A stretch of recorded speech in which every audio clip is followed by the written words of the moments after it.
My mum told me this story from her time at a neuropsychiatric ward while she was in grad school. She was making her routine room checks and happened upon the most horrific scene I've ever heard. This was during the night shift, and generally all the patients' bedroom doors should be closed. So my mum turned a corner and noticed an open door. She saw a staff member's legs on the floor, halfway out the doorway. When she looked into the room, she saw the patient, a woman with a severe postpartum psychiatric disorder. The woman had just gouged both of her own eyes out with her bare hands. She was sitting cross-legged on the floor, holding her eyes in her hands. The first staff member to witness the scene, who was now lying face down on the floor, had a heart attack. He had it when he witnessed the woman while he was making his rounds. My mum screamed for help and frantically tried to perform CPR on the staff member. All the while, the woman just sat rather calmly, holding her own eyes.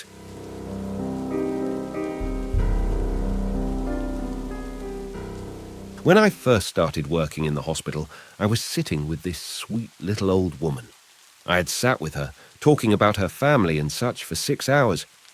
Towards the end of my shift at 9 p.m., they decided she didn't need to have a heart monitor, so they transferred her to a different unit. Once we got to the new room, she started acting differently. She was just generally angry, I would say. Then all of a sudden, she tried to jump out of the bed. That's a big no-no at hospitals, so I immediately got up to stop her. She started screaming bloody murder about how her house was on fire and her family was inside and she needed to get them out. I tried to calm her down, but to no avail. She started yelling at me about how I'm going to rot in the flames of hell because God told her so, and how I was responsible for her family's death. Staring deep into my eyes, she told me all about how I will burn in eternal flames and that I am filled with evil. I thought, okay, at least she isn't worried about her family or trying to get out of bed. But then she started screaming at the top of her lungs in what I can only describe as Latin, or maybe even gibberish. She then ripped out her dentures, threw them at me, and pulled all of the skin on her face back into this long, stretched-out, creepy smile. She let out a blood-curdling scream, while her eyes rolled back into her head like some sort of possession scene in a movie.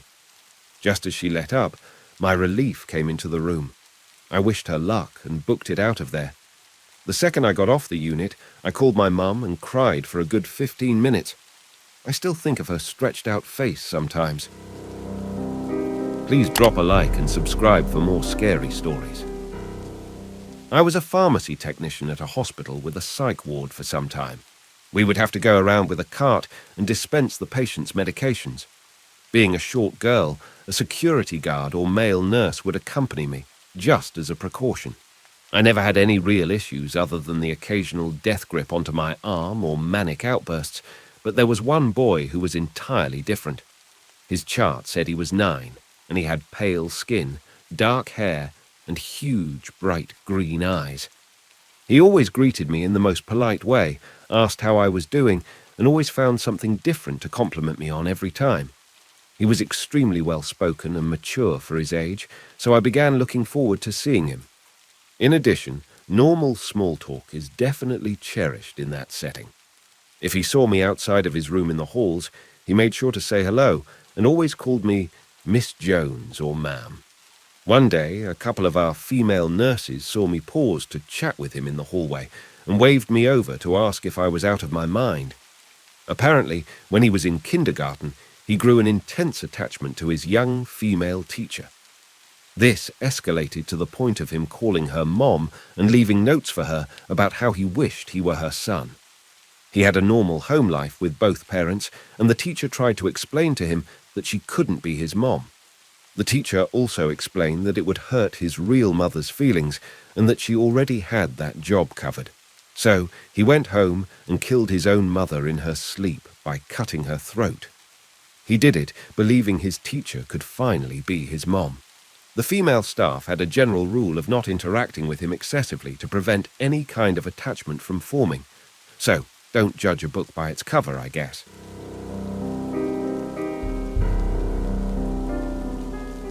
I'm an assistant nurse at a psych ward. We had a dementia patient who was a very kind, sweet old lady. She thought of herself as a young mother, so she carried a doll with her wrapped in a blanket all the time. She was even allowed a baby bed, and every night she would tuck her baby in beside her bed. Then she would talk about the baby growing inside her belly. She would go on very coherently about her pregnancy and her child. She had me believing she lived in this sweet fantasy land that was set on repeat, but it would all abruptly end and start over once her baby was due and there was no new baby. She would mope for about a month, super depressed and not eating. She'd cry non-stop and could not be consoled. Sometimes she would also get fairly violent, calling us names and throwing things at us. Then it would start over like nothing happened. She would just wake up one morning and, as happy as could be, she'd say, "Did you hear the great news? I'm going to have another baby." One night she got all tucked in and forgot to tuck her baby in. I noticed and said, "I can tuck Susan in for the night," and reached in to get her baby. The woman punched me in the throat hard. I dropped the baby doll when I fell over gasping for air. She then started to lose it as she was trying to further assault me, yelling at me about driving too fast and destroying everything she loved. Once the dust settled, it was shared with me that she was pregnant once upon a time. She also had a 1-year-old baby. The husband and the 1-year-old got in an accident on the way to the hospital one day, and they both died. She was so distraught over it that she gave the newborn up for adoption. That's why her delusions are recurring, and they restart on the due date anniversary of her baby. I imagine some residual guilt and anger for her loss, and that caused her to be violent when I held her baby doll. When I first started working there, I just thought she was some fun, old, delusional lady. I never expected the delusions to have backstories. This may not be the kind of horror story we know about psych wards, but dementia is horrifying. To repeat your worst life experience over and over is the very definition of hell, in my opinion.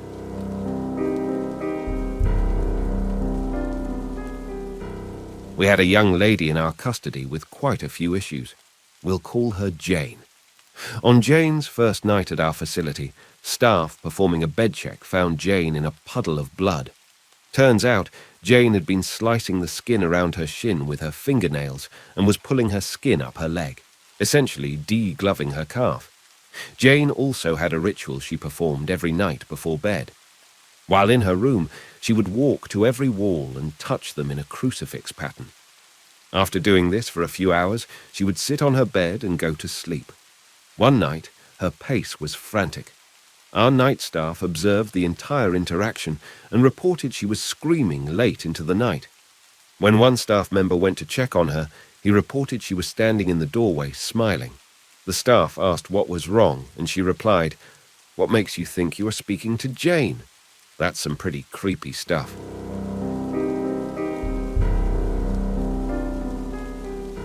I was working an overnight shift on an Alzheimer's ward at a nursing home. It was about 2:30 in the morning, and I was making my rounds, peeking into the rooms to make sure the patients were where they should be. I went into one room, and this 83-year-old woman was sitting straight up in her bed, staring at the wall. I slowly walked into the room and calmly asked her if she wanted to lie back down. She turned her head slowly, looked me right in the eye, and said, "They're coming for you, dear." Then she started laughing. I'm talking full-on hysterical, insane cackling. I almost pissed myself right there. She finally calmed down, and I got her to lie back down. When she was just about to go back to sleep, she looked at me again and said, "I'm going to miss you when they take you," and went right back to sleep. I was terrified the rest of that night. It's been a while now, and I'm still here, thankfully.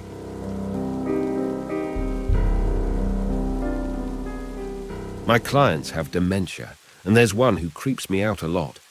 During the day, she's the sweetest old lady, but at night she sleep talks. And it's not normal sleep talking. Her eyes are open, and sometimes she's sitting up. Sometimes it's impossible to tell when she has gone from sleeping to being awake, until she turns to you and asks if you've seen the little girl that was just here, the one she was talking to. She talks about people being there all the time, including a little boy that has died, and she wonders what we should do with the body. She mentions a little girl that sleeps with her, a man that orders her around, and her dead husband who is always looking for her.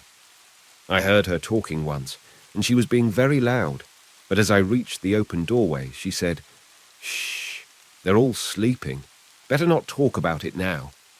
And she promptly stopped talking and just lay there very still. Your support means a lot to me. Please drop a like and subscribe to Eerie Echoes for more horror stories. As always, thank you for watching.